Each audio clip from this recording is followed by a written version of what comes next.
How to turn off voicemails on Android device. Hello everyone, welcome back to another quick tutorial video. In this video we are going to see how to turn off your voicemails on Android device. But before we begin, make sure to head down below to give this video a like and subscribe to the channel. Don't forget to turn on the bell icon so you don't miss out on any new videos. On that note, let's begin.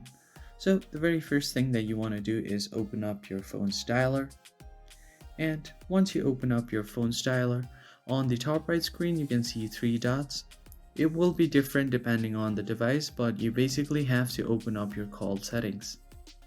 Once you open up your settings, right here you will have to find your voicemail option.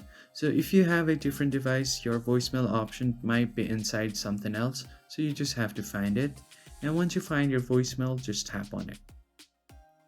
So if you have two SIMs, it will show you SIM 1 and SIM 2. And if you have set any voicemail number like this, you basically have to go ahead and delete this number like this. Tap on OK. And as you can see here, the voicemail number is not set, which means your voicemail has been disabled. So that is how you easily turn off voicemails on Android. If you found this helpful, hit the like, share, and subscribe button. I'll see you guys on the next video.